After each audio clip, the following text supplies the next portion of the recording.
going to just say I think the problem is nobody knows anything about how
Hello, friends. Welcome to Music Nation Speaks, where we talk to very skilled people about their journey, their thoughts about life, and a bit about their industry and also how it relates to our very own music industry. And today, we have a very special guest, someone that I've been very I cannot English right now.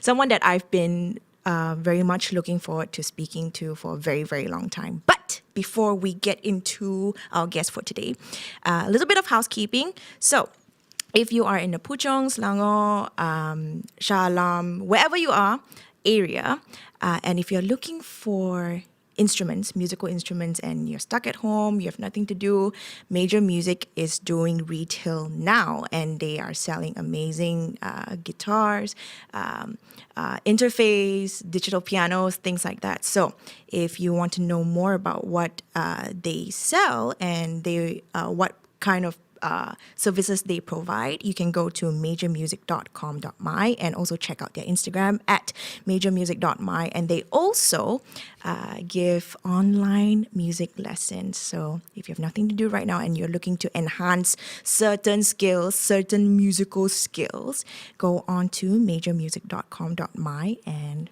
inquire about music lessons. Secondly, we have Music Nation at Kedai KL Masa Avenue.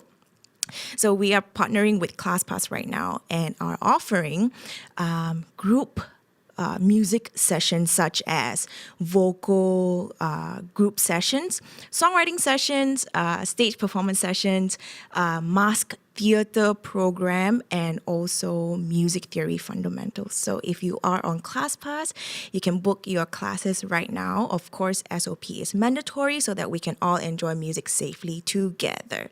All right, without further ado, let me introduce to you guys the one and only Mathew Thomas Phillips. Hey, apa khabar semua? Apa khabar? Hey, Joe, how are you? Huh? I'm good. How are you? I'm good. I'm good.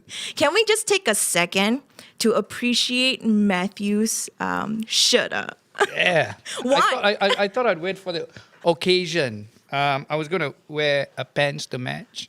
This is Ants. some music-loving ants on my shirt. Where's the music? Inside their soul. So, thank you for doing this, and thank you for coming all the way and agreeing to chat. You are somebody that I've looked up to since I was, I think, 18 and 19 years old. That's when I got introduced to you, your family actually, Nikki and Sam. I actually taught Nikki when he was like 15 or 16 years old, piano, and then the conception of Drum Asia. And that's how we got to know each other. And you are somebody who has really, really helped me in my music career, in kickstarting my music career. Wow, that's good to know. Yeah. I'm surprised. Why surprised? Because when nobody gave me a chance, or when nobody who's willing to help upcoming artists, you were there. And you were willing to just try. So for those of you who don't know, Mathew is a lawyer, right? We'll get into that in a little bit. Why music? Why choose to invest in music? I've always been interested in music. Mm-hmm. Ever since I was a young boy, I've always been in music. Yeah. And I thought,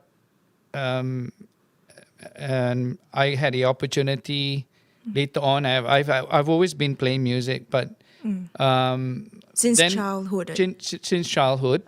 And of course, we have parents who will say music can never be a career, right? And we all grew up with that. And one of the things I thought that, well, I don't want to say that to my own kids, right? I think our parents came from background that very concerned about the future of their children. They will say to us, there is no future in music. And not only that, I think music was associated with so many negative things. So that Stigmas. stigma. Yeah. So my parents would have thought music is drugs, alcohol.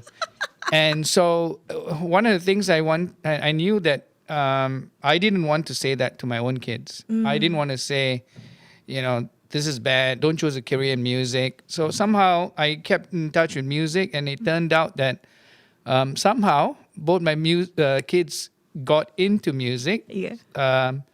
And so that's how I basically had a second win at music. Does it feel like a second chance? Yeah, I think in a way, I think it feels like a second chance. I always believe that people could pursue things. I'm a believer that you could have dual. I think the traditional way of thinking of things is you can only do one thing, right, and focus on one thing. Yeah. I think the world is grown and evolved enough that you possibly could actually do two things seriously. Yeah. Right. So we used to say that, you can only be a lawyer, but not a musician. And I think the world has evolved in such a way that you probably could be good at two things. Yeah. And pursue things. So Yeah. I'm not saying I'm pursuing music in a professional way, but I'm saying that it is possible now for people to look at things differently. Unlike before, say if you're a lawyer, you can only be a lawyer, and it would be unbecoming if you had, you were a musician Something else. during the weekend. Yeah, I think that's all changing, which is great. Yeah. I think it shows the world is opening up to new things. People can be good at two things. They can pursue their hobbies seriously. So it's not conflicting. Oh, so nice. And we were just talking about this just now.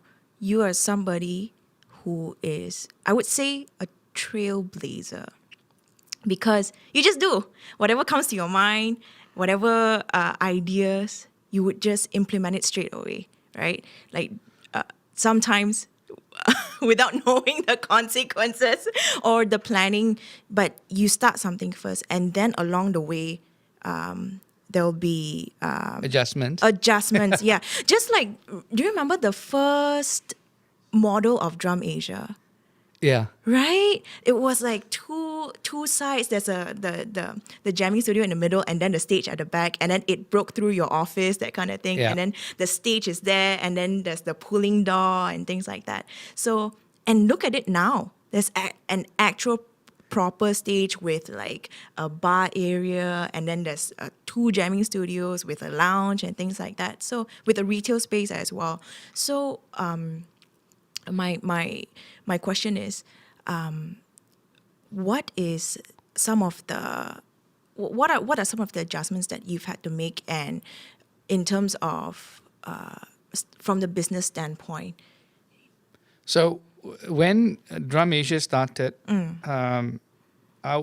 we probably it's not my strong point, as in I kind of jump into things without thinking too much about it. Right. Some people will think through things a lot. Yes. So And sit on it. I think for me, one of my weaknesses is probably, now I know it's just probably because I'm a bit ADHD. So I would not worry too much about doing something new. Yeah. And so when Drum Asia started, it started me having a conversation with Michael, who wanted to go to music. And I said, hey, it's great that you're doing music. And nothing's stopping you from pursuing that. But there is also an aspect that I would like you to learn, and which was the music business side of it. So that's how Drum Asia kind of started, by saying, if you were going to do other than performance, how would you generate income? Yeah. And we said, okay, so why it's so disorganized at that time was, we just said, we'll just have a small area. We took part of the place that I had as a law firm, right? Yeah. So we started with a smaller area. That's why you have this funny ways of getting into it. It wasn't thought out. It was, it's just a small room to start off with. That's all we would need. And then it grew from there. Right. So it kind of like grew from there. And that's how it looks now. And I think they're keeping to what it is, like being true to the fact that making money in music is difficult. You have to stay the course, right? So we started with just simple things like affordable place to practice play and perform. Yeah. And it's still the same concept Yes. that we haven't changed, right? So you said affordable place to practice. And then from there, we said we'll make a stage to perform. Format. Yeah. Yeah. So that's how it kind of evolved. And we're sticking to that formula, affordable place to play, practice, perform. Yeah. So the people at the law firm get a shock when all of a sudden there's like a jamming studio next door. Yeah, I think they used to my craziness. I think like I said, I don't think too much, and I think that just do it first, and then of course then you realize you made some mistakes, and then you have to adjust accordingly. But I'm not too fussed about it. And they're not too fast. They cannot be too fast about it. Yeah, as well. yeah. So in the end, it grew from half a lot to now what is 2 lots. Doing kind of like doing all the things that we want to do. One small studio to a performance area and practice area. So it's been good. It's cool, huh? So there are 2 questions. There's so many to unpack there, right? So 2 questions that is kind of floating around my mind. One, what made you want to give chances to people like me who in the beginning who had nothing, who had no fame, no nothing. I literally had nothing. I didn't even have a music career to begin with, right? So, and I see that I see you doing that with your pupils as well, like taking them on, and they're just trying new things with you. Like you would just like, okay, let's do this, and then okay, come here, do something with me, and they wrote a song with you, that kind of thing, and they, I don't know how it is like in the office, but I what you see is what you get. So if you treated me that way, you might have treated everybody else the same way as well, right? So what made you give people like me a chance to start? So I start from the fact that I feel I've been very lucky, right? So, and in what way? So I've been lucky that I went to university. I got a law degree, and am able to do law. Able to set up a practice, and enjoy what I'm doing. And after that, I kind of feel that now is the stage I feel that whatever I want to do, and I came to the period where I felt that when I wrote kind of like a forward to our brochure, I said that I wanted my law firm to operate more like a social enterprise. I know it's difficult. It's got to be profit oriented. But I did write probably about 10 years ago. And what is a social enterprise? So social enterprise is a organization that runs like a business but has a cause, right? So it either uses its profits to promote a cause, or it is doing that cause as a business. So I always felt that. And with music, I always felt that people who give their lives to music need to be given a chance, right? Because it's so difficult. I can imagine your parents and uncles and aunties saying, "Oh, music is a hobby. It's not something you should do for life. Can make money, you can't make money." And so for those people who choose to do this seriously and are committed to it, they make our whole life colorful, right? Imagine it. Everybody said, "No, I just want to be doctor, lawyer." Nobody wants to be a musician. I mean, we won't have music. We won't have the things that we appreciate, right? And so people who do that, I always felt that those who, want to make our life so much more colorful, artists, musicians, we should do everything possible to help them.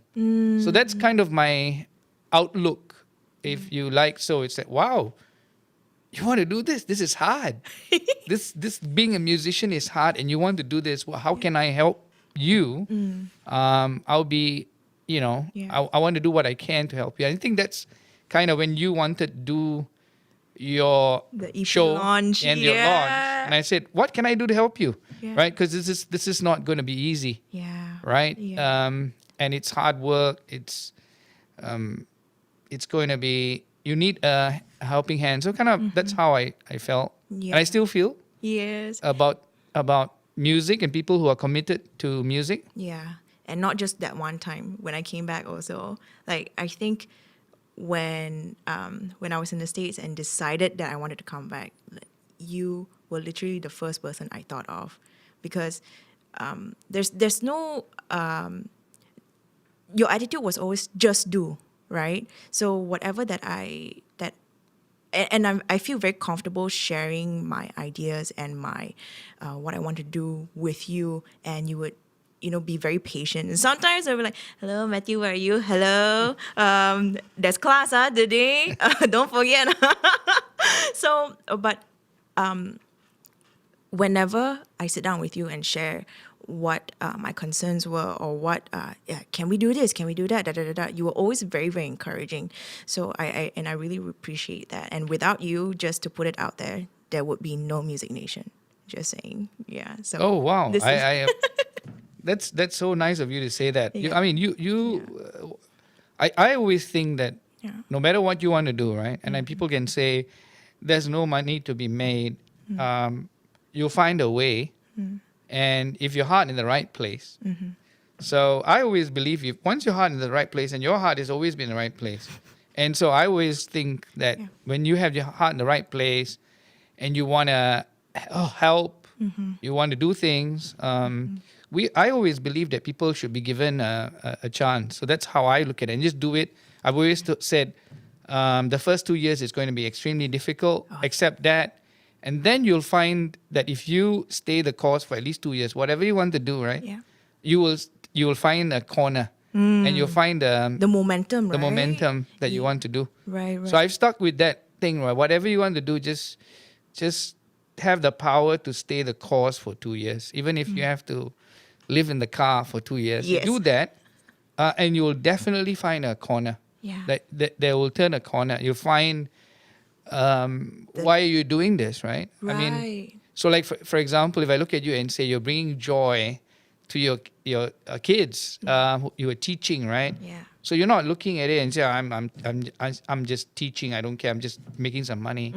You don't approach it that way. No, Your no. feeling is, I want to bring joy to you. Yeah, yeah. In the way that you. So you eventually you'll succeed Yeah. because you're bringing joy, right? It's not like you never came to me and said, "Oh, I'm gonna do this because I want to make money." Yeah. And I want. I didn't even know what making money was. Yeah. So you felt that when you came back, it's about how you want to impart the joy of music. Yeah. And how it could. Share the knowledge together. Yeah, and help people, Yeah, and yeah. and look at it differently. I mean, we had a situation where those days people want to brag that your kids could play grade 9 piano or whatever, right? Grade 9. There's only grade 8. Sorry, Matthew. grade 8 piano, yeah. Yeah, then the exaggerating mothers will say grade 9, right? Just to beat the other person, right? And then she wouldn't know that there's no grade 8. But you know what I'm trying to say? It's about boasting rights. But, Yeah. But the whole idea of music and that it is, it's a beautiful thing. It's a beautiful invention. And you want to go into something that's difficult, right? And say, I want to bring joy. So I think that's how I would look at people and say, wow, we should try and help and do what we can. Thank you. All right, so let's backtrack a little bit. So it's been 2 years, right? It's been 2 years. Whoa! It's been 2 years. Can you imagine? Well done. Thank you. And here we are.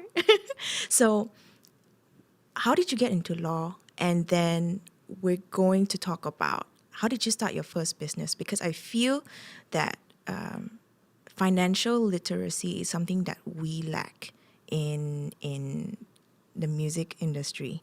And I would like to blame it on education, like, they didn't teach us in school, they didn't do this. But it's also our responsibility to protect ourselves. And how can we protect ourselves during this climate and as a working musician? So I would like to know a little bit about your story into your journey in law and how you started your own firm and Right, why. okay. Yeah. So I studied in Adelaide, and I came back in 1992. Everybody has to do their pupillage, which I did in a fairly big firm. And after 5 after 7 Was after law 7 your years. choice? Sorry? Was law your choice? Yes, law was my choice. I think I knew earlier on. We all dream about being a rock star, but I knew earlier on that I wanted to do law, and I felt that that's something that I resonate with, and kind of driven in that path. I had a relative who was a lawyer, so I think maybe that also had a play that, oh yeah, one day, There was already you know, a mold to follow, kind yeah, I speak well, had influence, and Ah. oh yeah, well, I would like to, you know, be a lawyer and be able to have influence about doing things. So I think that's how I started. Yeah. Funnily enough, I think that my own weaknesses was what propelled me to set up my own firm. The ADHD nuts. Yeah. So I realized that look, if I was going to not do my own thing, Yeah. what would happen is people will focus on my weakness. I mean, traditionally, in any law firm, you'll have to do things in a particular way. I'm not particularly focused, right? And so I thought, well, what would happen is that the conversation would revolve around my weaknesses, right? And then I thought that, well, I think I will have to chart my own way, Yeah. and then start working around the fact that some of my weaknesses become irrelevant, and work towards that. So, for example, I'm super disorganized, right? So if I was working in a pretty large firm, that's what will come out. Or this particular lawyers or partners Disorganized lah. disorganized, right? So when I went and set up my own thing, I organized it in the way that will be good for me, right? So In what way? In what way? So I knew that I'll have to delegate the stuff that I'm not good at. And as soon as I'm able to afford that, I want to make sure that happens. And being on your own and starting your own business, you kind of like will put resources into the areas that will make your weaknesses irrelevant. Yeah. Right? So Yeah. the fact that I'm super disorganized kind of is camouflaged because other people are helping Yeah. helping me. So I think one of the things that I realize is that, and how I kind of like doing many things at one Yes. time, and learning to how to use and harness that energy. So I know that if I was working for somebody else or some other organization, that kind of things will pop up as being, hey, a bad thing. So Yeah. I have to make sure that when I set up my firm, I be the boss. I dictate how I'm going to focus on my strengths. That's how I kind of worked out that I should go on my own, focus on my strengths. I didn't really think at that stage. I wasn't thinking so much about I'm making money. It was Yeah. about, this is not going to work out for me In the long run. in the long right? run. Yeah. But if I work this way and set out what I want to do, Yeah. and it's kind of worked out. I mean, it was a struggle to eventually find out. I always learn from that. Yeah.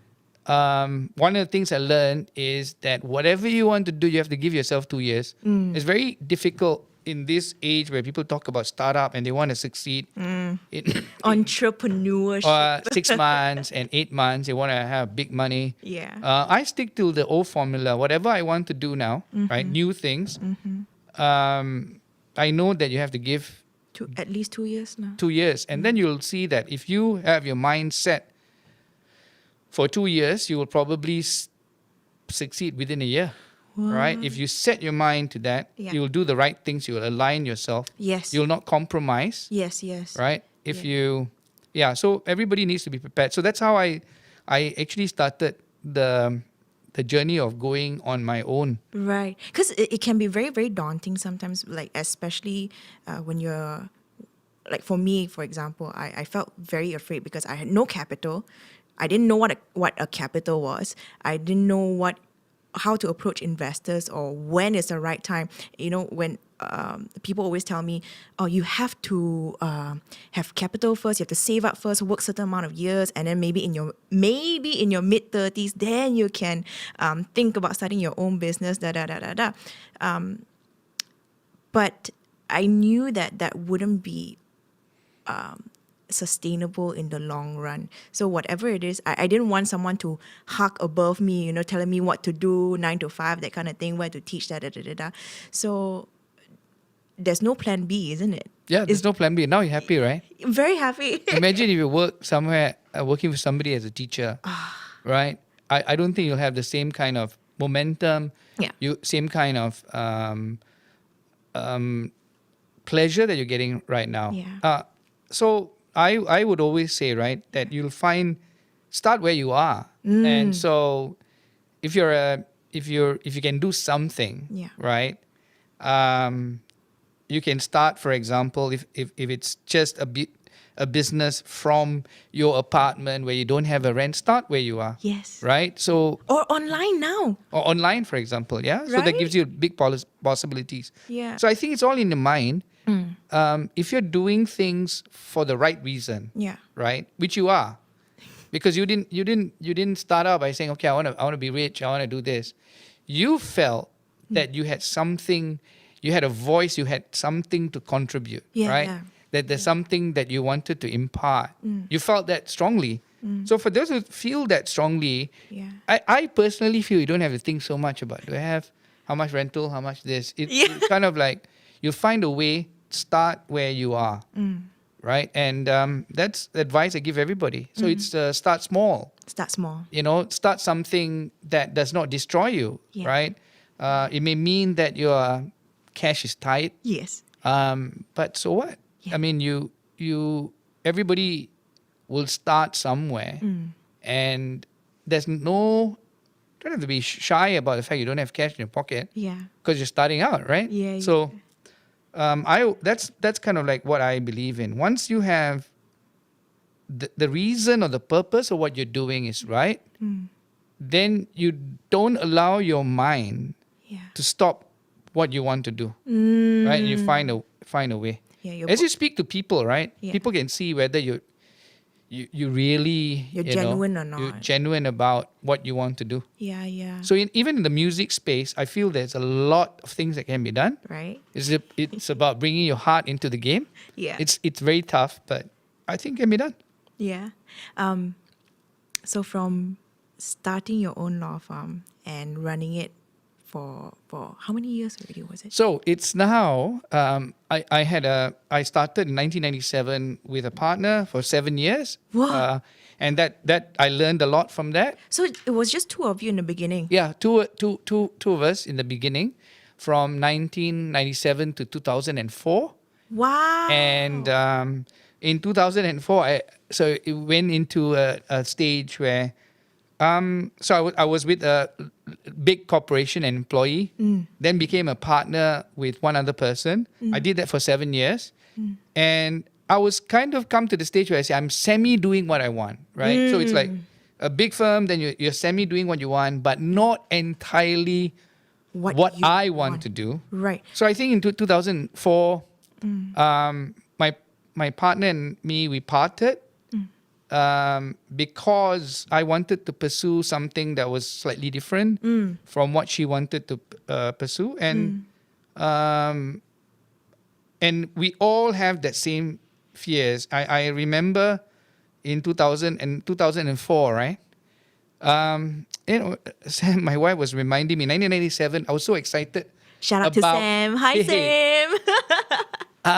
That I was so excited that we had, I think I contributed the waste paper basket, my first one, no?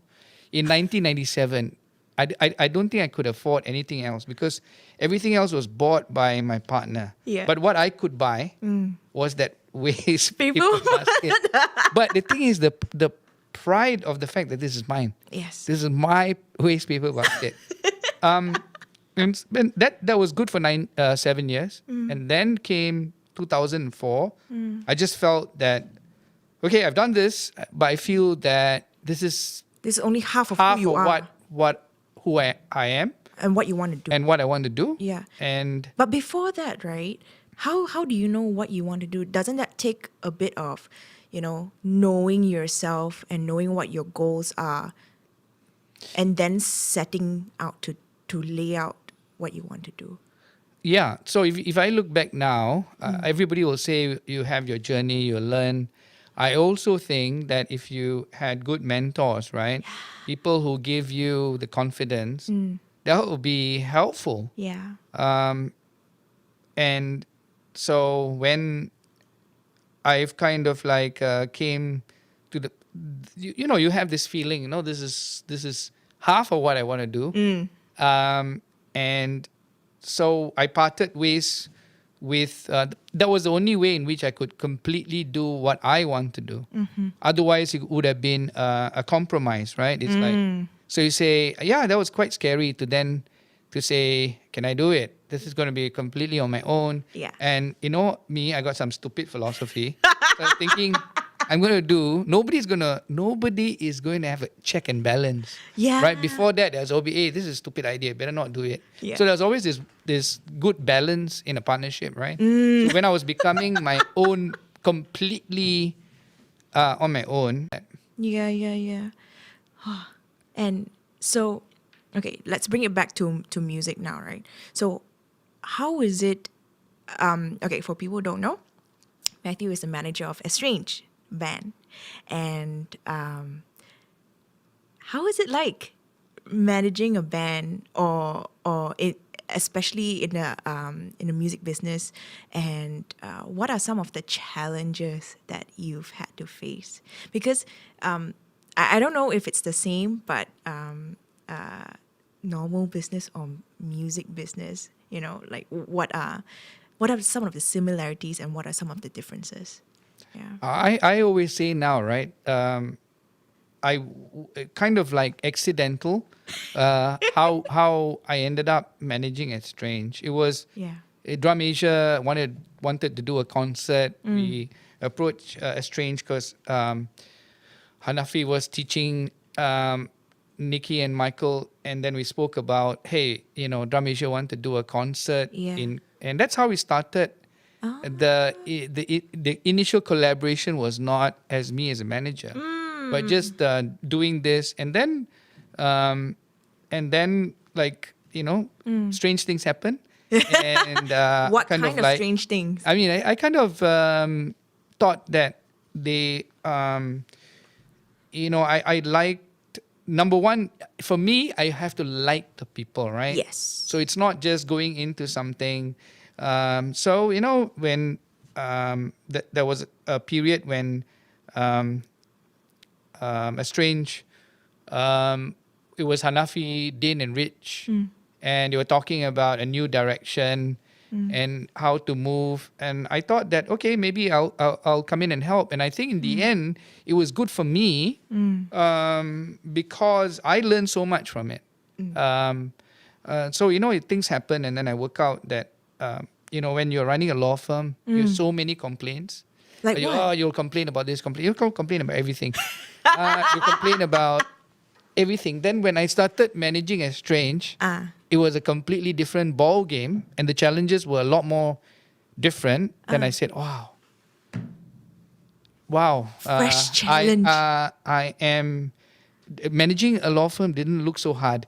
It doesn't look so hard, right? So it is difficult, the music business. It's extremely difficult. It's extremely difficult because the way it's structured in this country, it's extremely difficult. So, but so when that happened, I said, okay, it is difficult. So two things happened. One is like, wow, managing a law firm is not that difficult. And when you have this realization that something is not difficult, then you get better at it. It's like, managing Estranged made me better at managing the law firm. Oh, wow. It's just because when we're in a state of, complaining. For example, if you're doing something, you're always complaining, the lawyer's not listening to me, blah, blah, blah. Or you'll have 101 complaints. Yeah. Then when you start to do the uncertainties of the music business and you think, wow, Yeah. okay, I shouldn't complain so much about this. And I think it was interesting that in the end, the managing of that band taught me different things about managing a law firm as well. So I thought that's why now I believe that don't shut down to the idea of doing something completely different, because there's always a contribution. But having said that, so I've come to the conclusion that managing a music business is difficult. Yeah. And so we have to have strategies about how to be resilient in the long term. So so I started thinking about how do we do this in light of the fact that it's extremely difficult. If we just follow the normal pattern, if we do the things that is the same, and I think the result is going to be failure. So that's when I started thinking that, okay, let's look at this differently. Like not follow the trend, not follow what everybody is doing. So to start, everybody finding themselves, including Rich, Din, Hanafi, all of us finding what is the space that we occupy, right? What is it that we want to be? So so it was because it was difficult. I went into it thinking that if I can, there's similarities. There's definitely similarities. What are some of the similarities? Everything at the end of the day needs to be run as a business, like a law firm. People will say it's a noble profession. It's not a business. That is great and true to a certain extent. But at the end of the day, the way it's run, it has to be structured like a business. It's got to run like a business, right? So every business has got to have, it's got something it needs to sell. It's somebody that wants to consume it, right? It's got to be priced properly. It's got to have proper marketing. It's got to have branding. It's got to have PR. So I worked out that actually the similarities are every business has got basic qualities that are the same. So it's whatever you do, whatever business that you do, it's the same qualities that is required, right? It's that. So that's what I learned. Yeah. And so the question that it took me years for the law firm to finally discover what is it that we are about, right? So it took years for our law firm to say, hey, we're not a law firm for everybody. Okay? Yes. But before that... Isn't that hard to swallow? Yes. Before that, you'll say, I'm a lawyer, so I service everybody. I'm a lawyer for everybody. Especially when you don't have money. Yeah. Everybody is your client, right? Yeah. And you want everybody to be your client as well. Yeah, you want everybody to your client. So so I would think the same thing when the law firm started. We needed money. Everybody is your client. You are at survival mode. Yes. So you're not thinking, this is not your ideal client. This is you're thinking, gee, I need the money to survive, right? So you will They can pay. Let me take. So in the beginning, right, you are in survival mode. But as you progress, which the law firm did, we were able to occupy a confident position. So which is to say, hey, hang on here. we're not a law firm for everybody. I think the moment you say that, you make progress. So you say, so we said, so who are we? Actually, we are a law firm for small and medium enterprise. And then we worked out, why did we say that? Because SME. Why did the law firm say that? One of the things is because we like the people in SMEs. Yeah. I didn't like very much the banks and the big institution. I didn't resonate with them. So I said, if I was going to use creative thinking and work, I want to do it with people that I like. So we worked out, hey, this is our clientele. We don't want the banks. We don't want the big institutions. Yeah. And then eventually don't need the banks. So we worked out that, hey, we don't need them and we're happy that this is our clientele. Right? So every business will find out. No.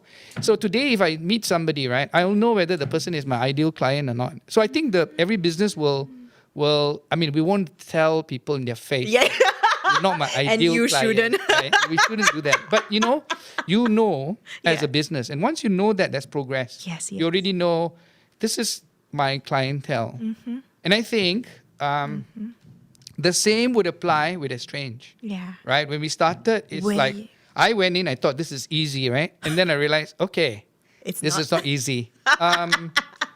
It's and then I learned about if you're a musician doing English music in Malaysia, there will be those challenges. If you're doing Malay music, there's different challenges with that. If you want to be true to your music, then there will be different challenges to that. If you so that I found that so many challenges, and I think the idea was everybody will have to ask, okay, we can't be everybody's cup of tea, right? Yeah. You have to work out eventually what space you occupy, right? Yeah. And then expand your influence from that space that you occupy. So eventually we worked out that it was very difficult to get traction in West Malaysia, right?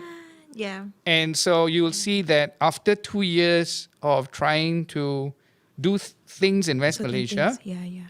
Because you went into it without you went into it without being without the traditional route. I would say there is no record label. There is no A&R, was it? There's no like a publishing or distribution side, that kind of thing. You just went into it. yeah, we just went into it. We Not a booking agent, nothing. nothing. We just went into it, and Everything was you. I mean, we tried and experimented. Yeah. And one of the things that I came to conclusion was, hey, this is a music that I love, right? I wouldn't want to do Estrange unless I said I love the music, I love the concept. And then why is it that's not much traction in West Malaysia? And what happened after that was I kind of thought that, look, we have a good, strong following in Sabah and Sarawak. And so we'll go back to base, build on that, and try not to be everybody's cup of tea. And so kind of the strategy shifted to think that everybody thinks that in order to make a difference, you needed to make sure Semenanjung embraces you. Yeah. We struggled. I found that was difficult. Yeah. And there was, I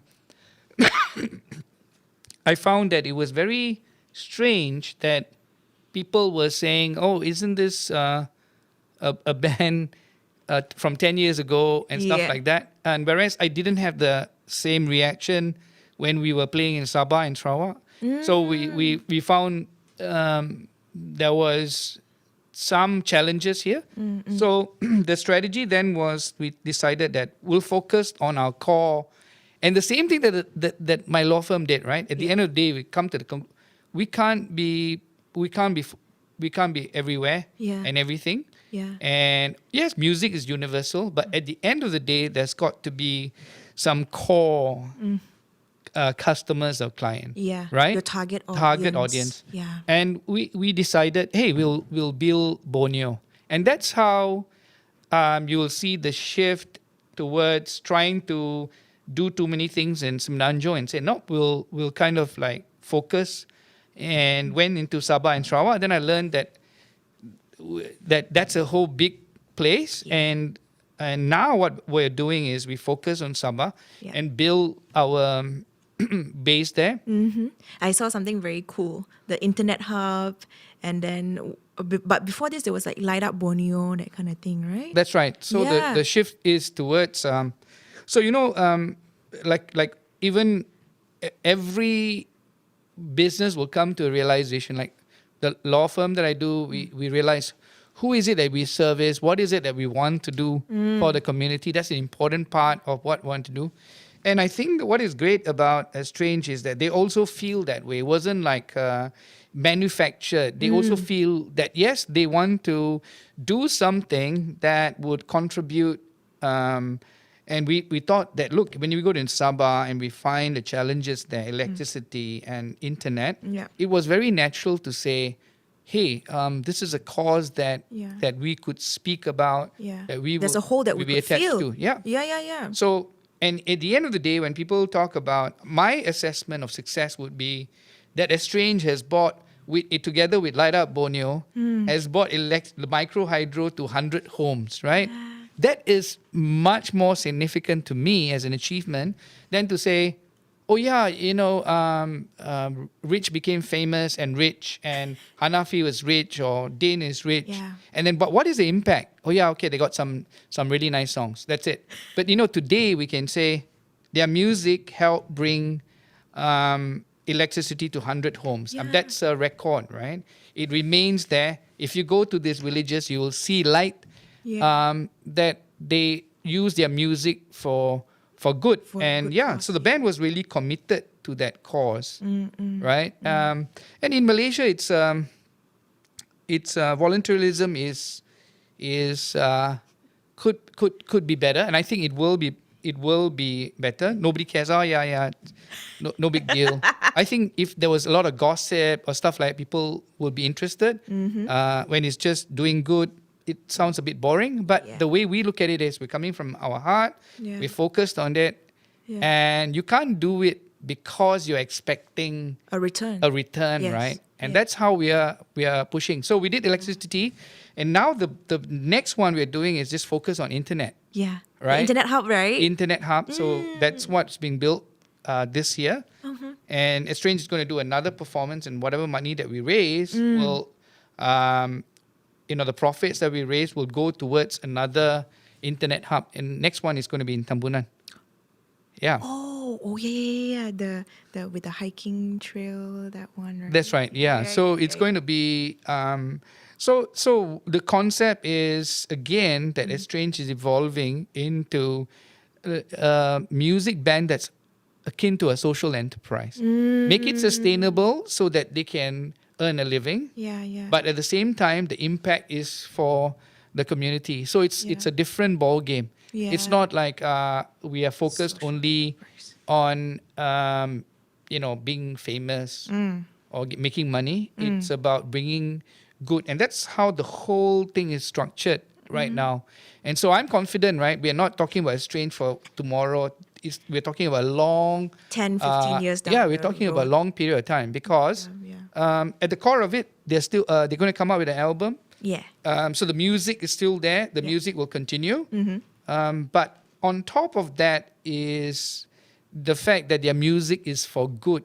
So then aligning all the things that we do Yeah. towards being a sustainable business, right? Again, it's difficult to talk about a band being a sustainable business, Yeah. right? So we have to look at the band as, how can we make Estrange sustainable for the next 10 to 20 years, right? Yeah. And how do we plan that out? And then at the same time do good for the community. Yeah. So I wouldn't be involved if it's just that aspect is not there. It's like, if you say, oh, let's just do it for entertainment sake, I don't think I'll be doing it. So Hanafi, Din, and Rich, all of them are committed to the fact that this is what gives us a buzz. We're doing something Yeah. good for the community, Yeah. right? They'll work on the music, produce the music, entertain the people, but use that as a cause to bring people together. And for a cause, right? Yeah. And the impact is it's a ripple effect. That's right. Yeah. So, Yeah. and I think we are committed to say we will succeed Yeah. in the cause that we want, Yeah. and we will succeed because we don't have like, let's be famous today and be popular today. We're talking about how to make this a strange business as a band sustainable for the next 10 to 20 years. Yeah. Right? And what do we do? So it's the whole ecosystem of looking at, if it's merchandising, how is it merchandising going to be helping people in Sabah? Ooh, So, yeah. for example, some of the stuff that's going to happen is the merchandise is going to be made in Sabah. It will give income to the people in Sabah. And you're creating jobs. And doing things like that. So that's where we are focused in. Everything kind of like in an ecosystem, Yeah. rather than just so you'll see sounds of Borneo in their songs, right? So if you notice, like Odoi came out last year. It's very Borneo song. Yeah, Very influenced. Yes. yes, and if you listen to any of their songs, we make it a point to make sure that the music part of it enhances Borneo, Yeah, right? the cultural part of it. The cultural part of Yeah. Borneo. So from a musical perspective, we have something to say, and that is Yeah. talking about Borneo. In terms of what impact we want to gather people to say, hey, there are a lot of people in Sabah that needs help, and being a voice for that, bringing attention to that. I mean, if Estrange can build internet hub, bring internet hub, then band. the idea a band, a band which is not rich as the so many corporations that are in this country that like to do this fantastic CSR. And I always say, hey, it's not that hard. I mean, a band like Estrange can build an internet hub, can bring electricity to 100 homes. Yeah. So I think less of this big talk and, and more of doing, Yeah. which is what Walk we're doing. the talk lah. Yeah. So Yeah. I think so. We want to demonstrate if we, small as we are, a band, music band, can generate income and attention, influence to build an internet hub. What about the big corporations? Yeah. Right? So otherwise the big corporations can give us the money to do it. Right? You're gonna ruffle some feathers, Matthew. Yeah, you know the thing is, in Sabah, for example, we raised to bring, electricity to 20 homes, right? It costs 50,000 ringgit, right? So you think about it, that 20 homes, right, can get micro electricity on that kind of cost, and yet. When corporations are talking about millions and millions and millions, you see on the ground, sometimes small solutions can bring an impact. So if everybody does a little bit, Yeah. you can see, things moving along. Yeah, yeah. And so- then it trickles. And it everyone. trickles, Yeah, right. yeah. So So it's part of the thing that Joe, you said, we're just doing. you just do. Just do first and Yeah. think later. Yeah. So, right, if we thought too much about it, Yeah. we'll never get anything done. Definitely have a plan, definitely have a goal, right? But then if you keep thinking about it, oh, what if this one, what if that, what if this, then we'll never have the courage to do it, because starting the first step is always super, super scary, right? Yeah. I mean, for me, at least. So, but how long does it take you, or how long did it take you to find out where your role is, be it your law firm or with Estrange? Like, I think my role is to give confidence. In the beginning, I felt as the same. In the beginning, it was like a manager of the law firm, right? Managing things.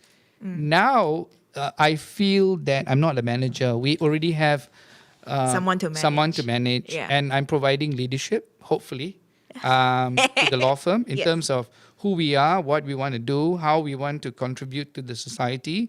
I think in the same way, there's an evolution that my role with Estrange is also to provide leadership together and to build the confidence. Like you say, in the beginning, if I look at Hanafi or look at Din, the confidence level is 10 times more. I'm not saying it's because of me, but because we've done things. We say we can do it, right? And there's results. And there's results. Yeah. And then we'll say, okay, we will take the next step, and we'll take the next step, right? So there's confidence. I think mainly what happens is, without that leadership, same thing with my lawyers, right? A lot of the stuff the lawyers are doing themselves because of the confidence and empowerment that you give to them. Yeah. So for me, what I see happening right now is that Rich, Din, Hanafi are taking. Before, when I first started, it was a completely different ball game. I'd have to say, let's do this, and then we'll do this.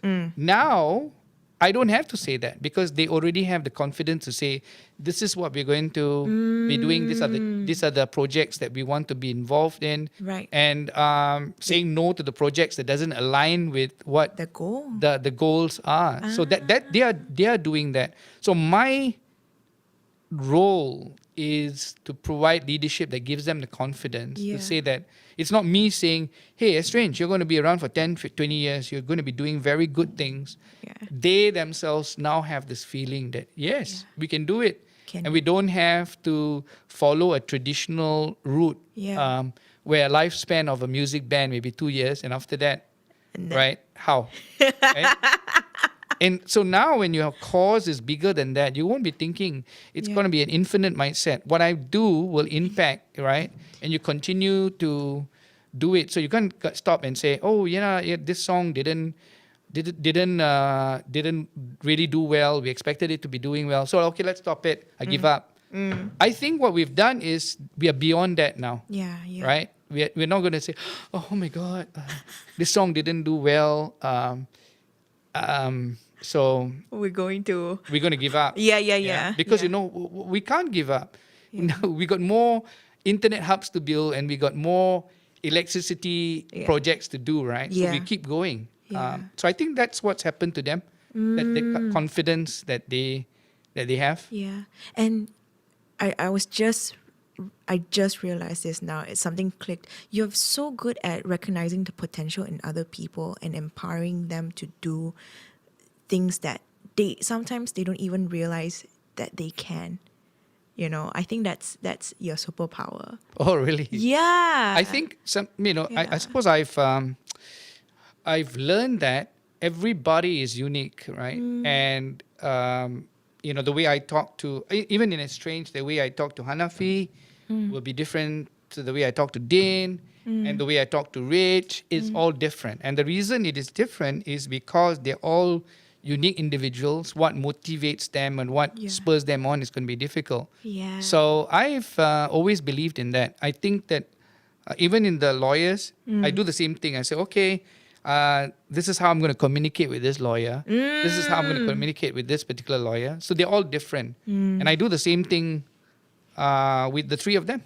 I Yeah. talk to them in a slightly different way because certain things, everybody is an individual. Yes. And then they have to come together as a band, Yes. right? So Yeah. Just like I believe that not one teaching method fits everybody. Different people requires different styles of teaching, different curation to classes. I think that's how I see it lah. that's right. Yeah, kan? Yep. Yeah. That's how you're teaching me, right? Yeah. In this case, just so you guys know, okay, I have never ever chased any students before or have to remind students for classes. But Matthew is the only one. Hello, make sure we have class today. Huh? Make sure we're there. Huh? Are you here? Are you at the studio? But it's so much fun. Yeah. Intellectual property. Yeah. So there's something that I wrote down. How do we protect it, and what is it to begin with, in terms for musicians? And because there's an issue. There was an issue. It's still an ongoing issue. Yeah. Yeah. Yeah. So yeah, I think it's an important issue. As a lawyer, I don't understand what's going on. And I imagine as a lawyer, I don't understand, how is it that a non-lawyer musician is ever going to understand the structures that are in place? Some years ago, I wanted to have a dialogue. I had 3 questions to ask them. How much money are you collecting in terms of royalties in Malaysia? What's the total amount you're collecting from all the MECP fees, whatever monies, what's the total amount? And from that amount, let's say that's X, how much is being paid to a local artist and how much is being paid, what's the distribution? Then we can also see what is eaten up in terms of expenditure. Yeah. So I wrote to them and I got no answers. And they said too sensitive. And I think that's rubbish. It's garbage to say it's too sensitive. So to me, right? And so when they say, hey, Drum Asia has to pay these fees, I will say, okay, what if I don't? What are you going to do to me? And I haven't figured out exactly what they actually could do, right? So everybody ends up, and that's how it works. Everybody kind of like, oh, something's bad is going to happen to me, Right. so I better pay up, right? So I Yeah. pay up. So I haven't, as a lawyer, I looked at it and said, oh, well, I really want to know what will happen to me. And you know what? I just want to know that when you come to Drum Asia, for example, Yeah. and you're paying this fee, so you say, okay, so these bands are practicing songs, right? So what if they are practicing their own songs Yeah. in the studio? Yeah. How does that work? I haven't been given proper answers by anybody. So I mean, it's about information and translating it down for if I cannot understand it myself, Yeah. right? If there's no clear direction as to how this all works, we are supposed How to about accept. us? Yeah, how about musicians? You are supposed to just say, oh yeah, somebody's collecting, Yeah. and there's a formula where everybody gets distributed. You don't need to know what the formula is. We have the formula, and then you know it's good for everybody to do that so that you get some money. But there is no understanding Yeah. of how these work. So if you ask me honestly, right, that's why my firm has volunteered pro bono time. Two things. One, a relation to royalties, right, to work out, to actually find out if our law firm, I'm having difficulty, so I've had to get two lawyers and say, geez, I have difficulty understanding what the hell they're doing, Yeah. right, and how they're structuring it, why they're making it so complicated, Yeah. right? In the role of technology, right? Yeah. Why so many people employed for this job? Yeah. Because then a lot of expenditure is eaten up, right? That's why I wanted to know how much royalties are collected and how much are distributed, right? If Yeah. the gap between is the expenditure of the organization that runs it, right? We need to know. Right? So if you collect $1 Yeah. and you're spending 80% to manage it, then you say, why are you spending 80% to manage it and 20% goes to the artist? The thing is, I may be wrong. Yeah. It may be that no, you're wrong, Matthew. Actually, we only spend 1% of the monies that you calculate on expenditure. The point is, nobody knows, Yeah. right? Nobody knows what exactly happens. Yeah. Or So- what the formula is. So I've got two lawyers to go and find out what has happened, why there are so many organizations, how did it evolve, and how is the legal structure? Because I personally, Yeah. we have the Copyright Act, Yeah. which is easy to understand, but how the royalties are managed and how they try to be in line with that, somebody must have designed this, Yeah. but I don't understand it. So I've asked two lawyers in my office to go and look at it, Yeah. look at the history of it, so Yeah. that we're targeting for, say, a meeting on Friday to understand what the problems are. That's one. Yeah, Number yeah, two, how can we structure it so that it's easy for everybody to understand? For example, people can understand there's a formula that works. Yeah. Certain amount of money goes to expenditure of this organization. How much is it? Is there a cap?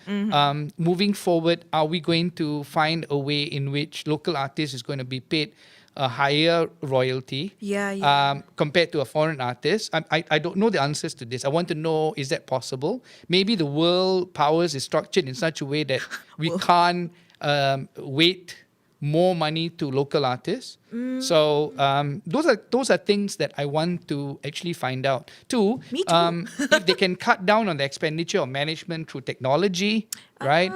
Could they put some of that money back into artist development, for example? Right, So if the royalty money is, to my mind, not making any difference to most people. So I want to know, for example, if we have 100 artists, 100 local artists, right?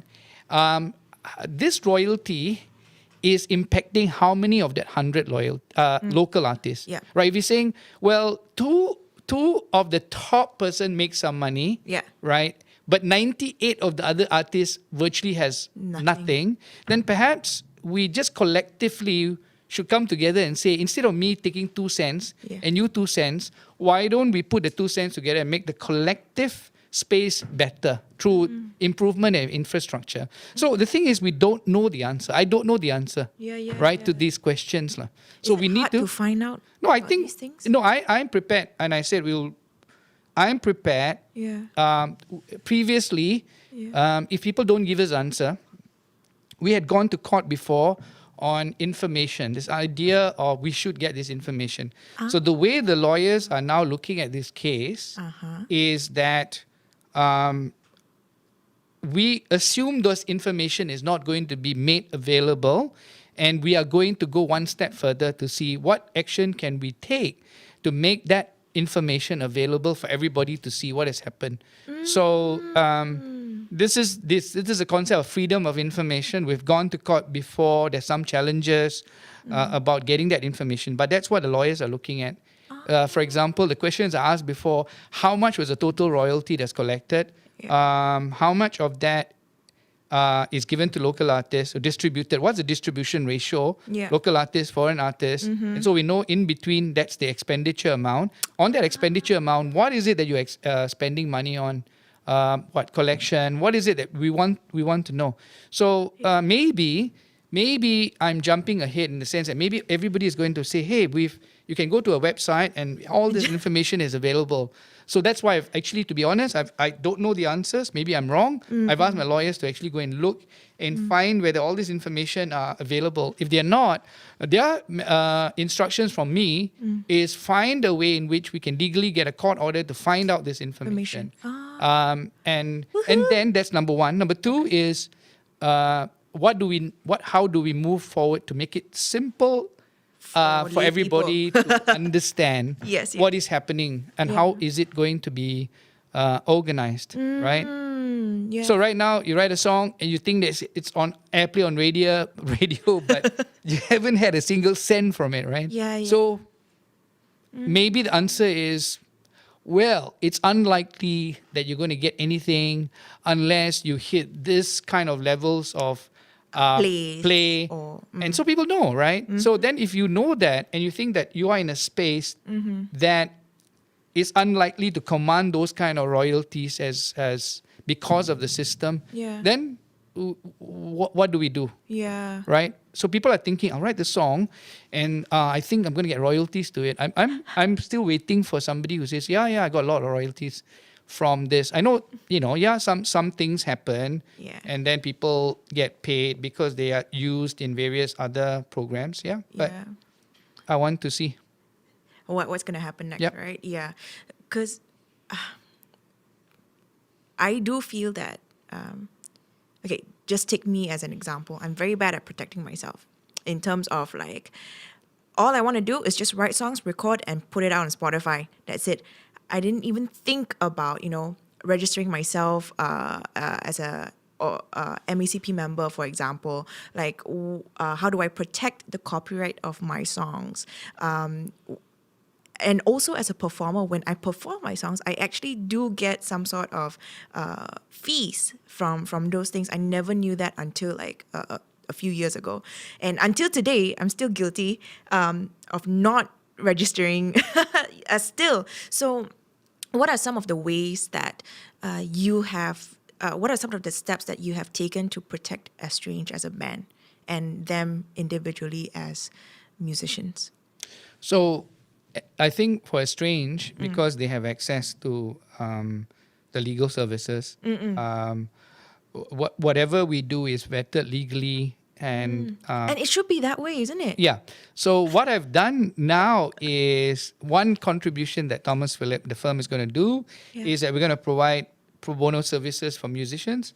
And we try, and so there's a lawyer, Rachel Chong, is going to look at template services so that they have access to, this is a contract for this particular situation, this is a contract for this, and then education. So we're going to roll out these things for free for musicians. So we know how to get a simple contract done. So we're going to teach you different ways in which you can do your own contracts. We'll have templates for free. That's what the two lawyers have been assigned to actually do. So they can this come. Is huge. Yeah, so they can come and so I think a lot of time people are so they don't understand, and we want to simplify everything. And I have this idea that law is meant to be accessible. So you find this agreement that you sign, licensing agreement, like 10, 20 pages. So I'm going to work with these lawyers to come up with things that are simple to understand. Right? And that I think will help. So number one, these lawyers are going to find out how the state of play is. Number two, how are they going to make it better? Number three is we have an avenue for musicians to actually come. There's a legal clinic where they can register and get help, right, from the Yeah. Number one. Yeah. So it's going to be completely for free. So how Why to for free, Matthew? Why for free? Well, actually, for now, I think musicians, the way we look at it for this, especially during this pandemic period, it's I don't know of any musician who says, "Oh, I'm doing good, I'm doing well," right? I think anybody who is performing Yeah. is affected. Those who are teaching, maybe there's a certain level of income that you can sustain, but anybody who's performing. So we kind of decided that for now, while we're having a pandemic and we're thinking this will stretch to until June, we're going to provide free services to musicians. I'm talking about full-time musicians who need various help. Could be contracts with the venues and things like that. So for now, that's our service to the community. Wow. And it will be amazing because for so long, and I think it's quite a bad habit lah, that we do things just by mouth, verbal agreement. Is that what it's called? So I'll tell you that the people that I take seriously, for example, if I wanted an artist to perform, I can see the difference between somebody who's got himself structured, which is you say, hey, can you open up for a Strange, right? And then they say, okay, good, I'll send you a quote. And I think, wow, that is a business, right? Yeah. And what they'll do is they'll send an email and they'll say, here's my quote for performing. Yeah. And I think all musicians need to learn to get themselves into that and not be shy about quotations, right? To the whole industry, like, okay, a bit shy to talk about money, right? Yeah. So, so the first thing I did with Strange as well is to make sure that we can quote within 24 hours. Right. And then, quotations are difficult when sometimes you want the gig, right? So you say, oh yeah, usual charge is whatever. Yes. And you say, oh, I'm still prepared to do it for less. Yeah, and what's the strategy for that? We can teach people how to do that without looking cheap, without lowering your value. Yeah. And it's a communication. Quotation itself. Negotiating. Yeah. If you don't have a manager or if you don't have a salesperson, then you have to do all that, right? Yes. You have to do the marketing, you have to do the sales. Yes. And there's a technique to doing this without looking cheap, right? So you wanna keep your price, but at the same time have flexibility for negotiation. Yes. And how you do that without looking cheap. Yes. How you could maybe or too desperate. looking too desperate. There's techniques for that, which is actually basic technique. So whenever I ask somebody to do something for a Strange, from makeup or whatever extra things that we want, the people that immediately respond with a quote, I know this guy is going to have a business that's sustainable, right? Because when he sends me a quote, I take him seriously, right? The quote may be beyond a budget, but I will engage, right? Hey, you know what? I want you to open for Strange, but we don't have. Can we talk about this in a professional way? Yes, right. yes. So that way, everybody comes on top, lah. So simple things like musicians need to be able to quote things quickly, right, on the spot. Be on top of things. Here's my services that and you some have been very good. They pretend actually there is a manager. They just give themselves a different name, right? Yes. A fake account. I think that's fantastic, but actually it's them doing it. Yes. But they just give themselves the manager role. And that's fine. You put a different hat and then you say, I'm the manager, but actually it's you. And, if it works, it works. It works, what? Some people, and I appreciate that. Because I think, okay, this person has thought about it. I seen a particular artist where she had so many CCs and mostly it's to herself, but I still appreciated that because she's giving the impression that she has a team that's going to support her. So what I think it's an organization, and I appreciate that. I think a lot of musicians don't get that part right, how to quote quickly, how to negotiate and close a deal, and then how to make sure the emails are done properly so that written properly as written well. properly so that Yeah. if there's getting a deposit is important, Yes, right? yes. Things like that. Yeah. It's something that my lawyers are going to help with, right? So we can do this simple codes and email structures which are basically contracts. You don't need A you 20-page. don't need a 20-page. A one pager can suffice for a lot of stuff. Something basic, Yeah. just so that every party understands What they have to do. Right. Yeah. And I think another thought came to me was, I think a lot of people are scared to.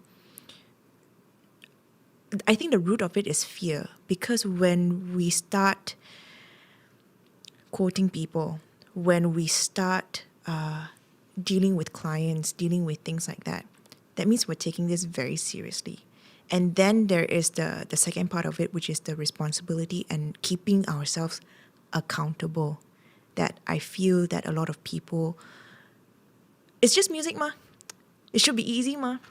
Right? I should just enjoy it. But at the end of the day, we are using our hobby or our passion as a profession, something to put food on the table, and we should treat it likewise. I think, yeah. So that's I my think thought. that one of the things that I would say is that if musicians are going to be full-time, right, they've got to look at the fact that most people spend 40 to 50 hours a week working, right? Yeah. And so I think that when musicians say, when I will just work when there is a gig or practice when there's a gig, I find that unacceptable. So I think that you're a professional and you have to keep improving and practice makes perfect, and Yes. whatever you're doing, Honing your craft. right? Yeah. So I would Yeah. think that you have this mindset that I'm going for the Olympic medal, so I'm going to practice, I'm going to do this. It's something that needs to happen. I think the reason why it's not happening Yeah. is a vicious cycle, Yeah. right? When you get cheated, for example, you do a show, then you don't get paid, right?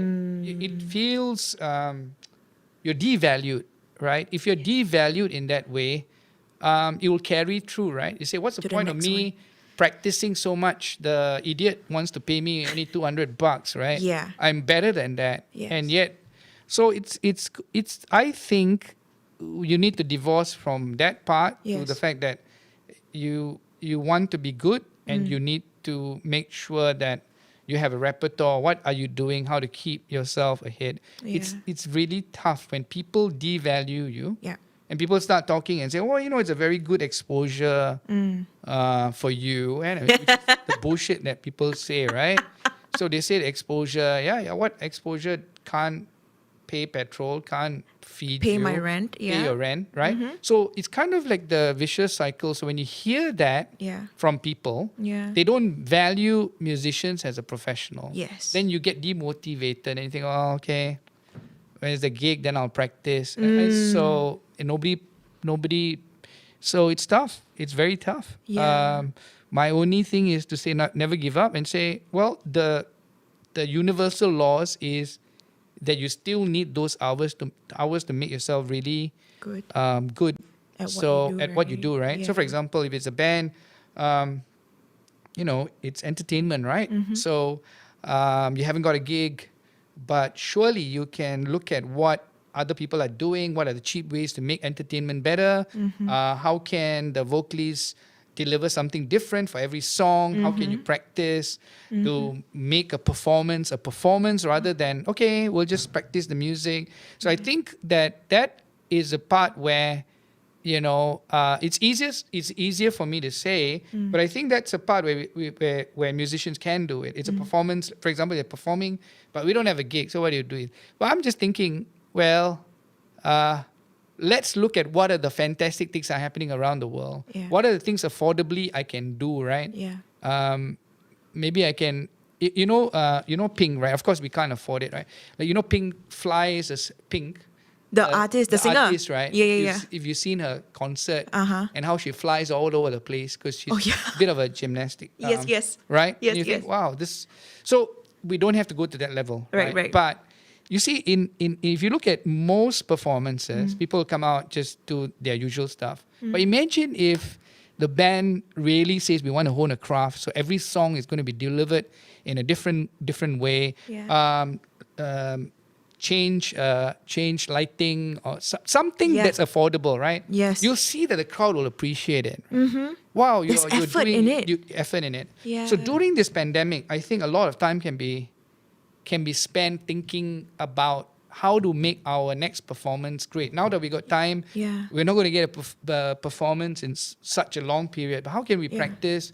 How can we make ourselves, be proud of the fact? So I think this is like a vicious cycle, right? Yeah. So we say, okay, the band, somebody gets called. Okay, we'll play our songs. We'll play our songs. But imagine if you said, no, we're gonna, we can't get to the Michael Jackson perfectionism. Yes. But the thing is, okay, how can we deliver the song in a different way? It requires practice and time, right? And thought. And thought, how can we Yeah. make it more exciting? Let's go Yeah. and see other bands around the world Yeah. where they've used some simple technology to make it more exciting. How can Yeah. we do this? That needs to be done. Yeah. I think a lot more effort into it. And don't worry about the fact that you're not being paid for it yet, right? Yet. Yeah. Yes. So it's easy for me to say, but I would do that. I would think that while waiting, I will spend my time making my shows different. Yeah.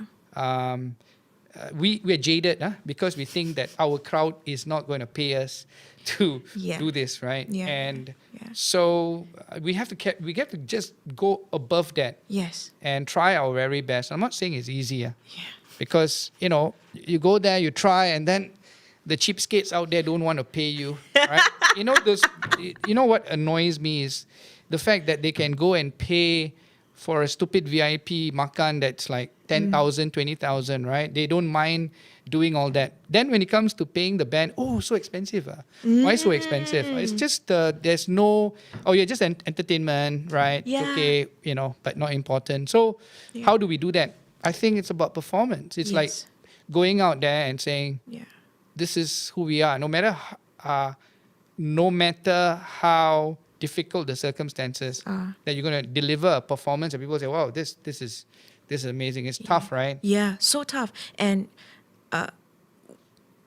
I am this value because I can deliver that kind of performance. I think that is it's a hard it's a hard thing to do lah, but it's something that we all have to think about to finish what we start and to really own it so that our value kind of like I don't know how to say this, but for example, for me, like I know that I want to be worth this much, so I need to put this amount of effort into our something as simple as like our clothing, our repertoire, our how many hours we spend into so that we get to this level of I wouldn't say greatness, but like so that we're at that level lah, so that people when they pay, it's like it's worth it. They're worth it. Yeah. That's so my if thought. you and I give you an example, if Yeah. you start taking yourself seriously, Yes. so you'd have to do those things. Yes. So Sam is the stylist for Estranged, Yeah. right? And then we have got a room full of their clothes for shows, right? At home, No, in Drum Asia. in Drum Asia. Yeah. So if we take the view that the clients never appreciate and pay for this, Yeah. then we are not going to be committed to the fact that, well, no matter what happens, right? It's a show. It made up of many parts. Yeah. And then the part about thinking about the show, the clothes, right? It's tough. It's tough because we go out there and then we do shows where we know the client is not paying enough for the amount of effort that we That put you in. put in, And yeah. you can be demotivated, but I just say You get frustrated as well. we'll get right? frustrated. But Yeah. I think so. Maybe as a music community, maybe we have to share wardrobe. Yeah. You know, we Share could. wardrobe. So these are things that we Yeah. could collaborate. Yeah. Maybe we could share equipment. Maybe we could share stuff that makes shows better. Of course, with COVID, we can't share our clothes so much, Yeah. right? But I was thinking of that. I was thinking with Sam. Is there a way we could make it available? Yeah. Like a rental Or lah. like a small rental, so people don't, already cash is tight. Yeah. And then And they have to having buy a gown or something. yeah. So how do we do this, right? Yeah, I think there are things we can look at like as a music community. And be and show that we are proud Yes. about what we're doing and it's not a casual thing. It's effort that's put into this performance. Yes. All right. So speaking of performance, I think we have a guitar right behind you, and I'm very excited for people to hear this song because you wrote this song, and when you were practicing just now, I was genuinely very happy and surprised that your voice Has improved. so much more. And I ask you, right? Like A good teacher. Huh? And I ask you, like, did you get vocal rest or something? Because when we first started our session, there was a little bit of like hoarseness and things like that, right? But now it's clear. All right. So, without further ado, You want me to do my song now? yeah. So, ladies and gentlemen, we have Mathew Thomas Phillip singing for us. It's Andainia, right? Yep. Andainia, his original.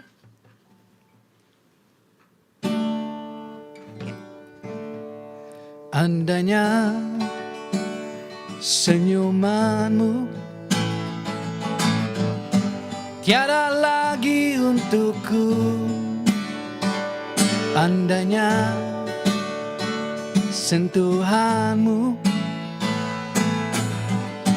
tiada lagi untukku.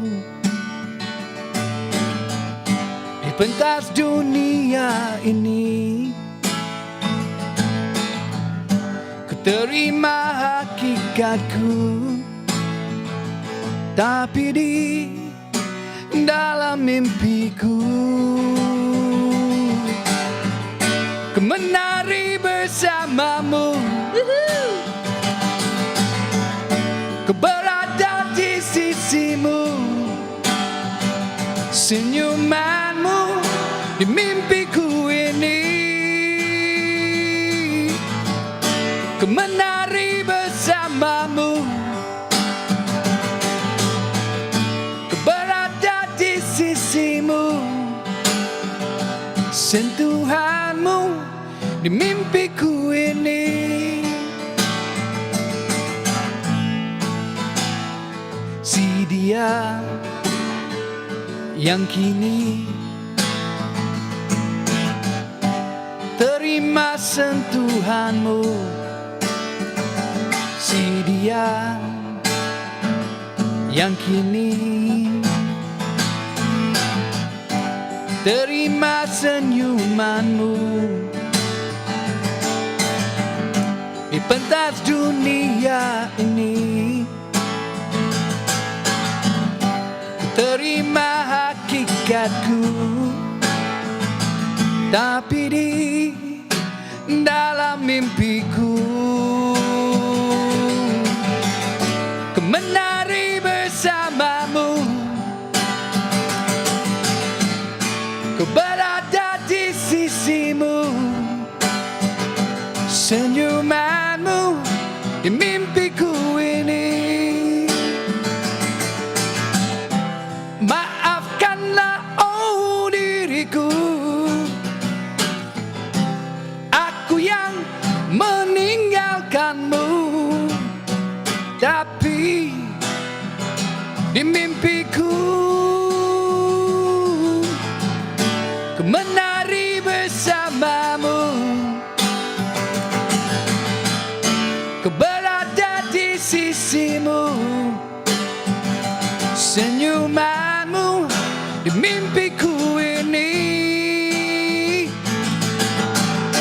menari bersamamu, ku berada di sisimu, sentuhanmu di mimpiku ini.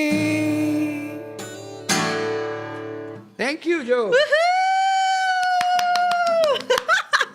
How did it feel? Feels good. You taught me. You taught me how to sing. Yeah. But you already have a very nice voice to begin with, you know. Oh, thank you. Yeah. You taught me how to sing, so that was good. No. So that's the point. Everybody is teachable, Yes. right? In their way, you found a way to teach me. Right. I mean, hopefully.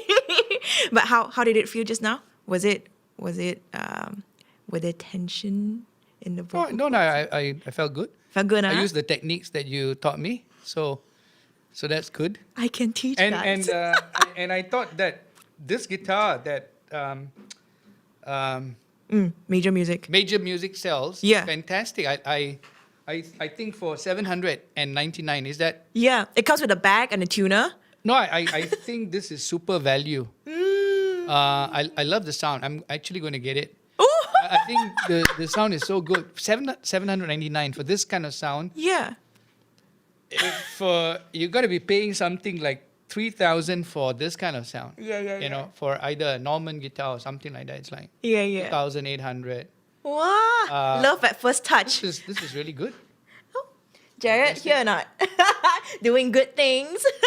All right, so before I let you go, we've been going at this for an hour and a half. Oh, really? Yeah. Wow. I thought it was just an hour. Right. So Talk too much, lawyers. I love it. It's okay. Can. There's so much information that you share. So what are some of the things that that you want to share and I didn't ask? I think for those who are doing music, right, learn the basics of business. Music in whatever, whether you're a teacher, whether you're in performance, it is a business, and it's important to learn the basics of business, marketing, sales, accounting. All those need to be learned. I think the world is not going to make an exception for musicians. Yes. And say because you've got a great voice or because you play the guitar so well, then the world is going to make an exception for you. So it's important to learn that part of it and understand it. Yeah. And in the end, you and I know that the people that are actually making money in music are not necessarily the best musicians, right? Yeah. It's just that they were lucky to use, got attention, use resources, good resources. build up I'm not resources. saying all of them are not good. Right. I know that that there are a lot more better guitar players. Yeah. Who are stuck in their bedroom or stuck in a particular Yeah. studio because So how do you do that? I think my answer is that you have to learn business and you have to get coaching. So everybody, like you said, everybody can learn. Yeah. And there are people who actually do simple courses about even if you're say you're a music teacher, and how you market yourself, what's the whole rhythm and cycle of marketing and sales, and how do you value yourself? You got to learn that. Right. It's not going to happen Overnight. overnight. Yes, you will learn through trial and error. But why do you want to Waste so much time. Waste so much time, right? So you can learn this, and hopefully you'll enjoy your musical journey. I think there's a lot. The other thing is, I think there's a lot more space for things like music therapy, music for different kind of things to happen. So within the music industry. I think we shouldn't be close to the idea. I think some people think, there's no market for this. If I do music for therapy, there's no market for this. I think, for example, music for corporate events. Like, for example, there was a company doing drum circle, right? As using music to as a corporate event for people to come together. Like a team building event. So there's lots more things that music can be used and to be used so that you can create more income for people. So you can work with corporate people to, for example, how you don't have to climb a monkey bridge or something like for team building, right? Music can be part of team building, for example. So there's so many aspects that needs to be explored. Yes. And why not? Why not use music for this? If we could just step out of our own bubble, step out of what is traditionally has been done, right? Like to view music in a different way. To how do we use music for something else? Yeah. So thank you so much, Matthew, for doing this. Thank you. I didn't know it was so long. I talked too much. Huh? No, it's fine. Sorry about that. No worries. Okay, before we wrap up, do you want to sing us your second song? What? Really? Yeah, do it lah. Which second song? The one that your pupils wrote with you. Then I have to get the lyrics out. Can I? Okay. Can I? All right. So while you do that, thank you all so much for tuning in tonight. I hope you learned as much as I did. It was an amazing session, and I will put in the website is it thomasphillip.com? Yeah, it's www.thomasphillip.com.my. For those who have some legal issues, we have got a legal clinic that's dedicated. On Saturdays, you can make an appointment. If you go there, I think on the website, you'll see legal clinic. You can make an appointment. There's a lawyer by the name of Rachel Chong that's going to attend to you. I've already spoken to her and say this is going to be our community project to help stranded musicians. No, I mean, paying for lawyers' fees is the last thing on a musician's mind, right? Yeah. So just to bridge that gap, they're not going to be charged. I mean, of course, if you're going to go and do $1 million contract, go and find a lawyer that pays it. But we're talking about, people in trouble, and we'll help. See, ladies and gentlemen. Okay. So go on to www.thomasphillip.com.my, and every Saturday Yep, every Saturday there's actually you can make an appointment for under the legal clinic. Yeah, just make an appointment and someone will see to you, and they'll speak to me. There'll be a process where they get what the facts are and will come and help you. Right? All right. Are you ready? Some of it is like you can do if you got money, you can always donate the money. Maybe we should have a musicians fund as well. That means you take legal services and donate back to music. Maybe we'll donate forward. That. Yeah. Pay it forward. Yeah. What? We could do that. I can't find the lyrics, but I'll try. Okay. So wait. Was it Sir Andai or something like that? Hold on. Hold on. Sorry, guys. I think I've sent it to you. Is it this one? Di suatu masa. Yeah. You have it. Got it. Here.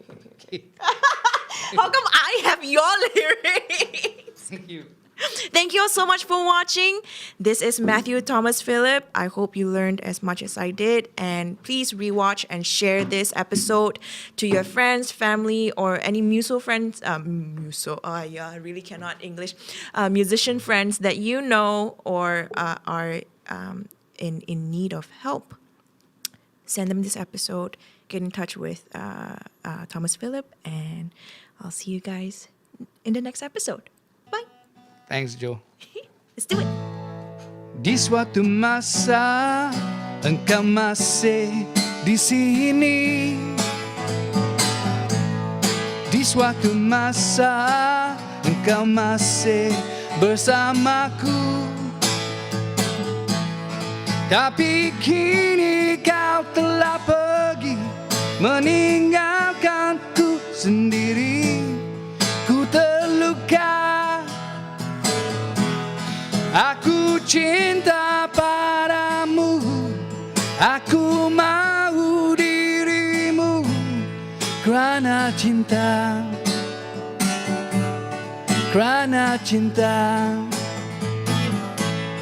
Kini engkau telah pergi tidak kembali, ku terluka.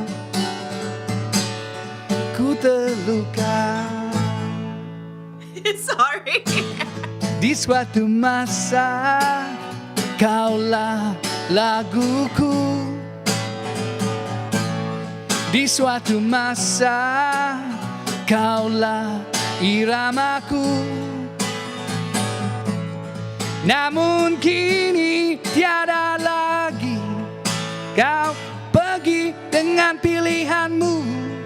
Ku berduka, aku cinta padamu, aku rindu padamu, karena cinta, karena cinta. Kini engkau telah pergi, pergi tidak kembali. Ku terluka, ku terluka. Thank you, Joe.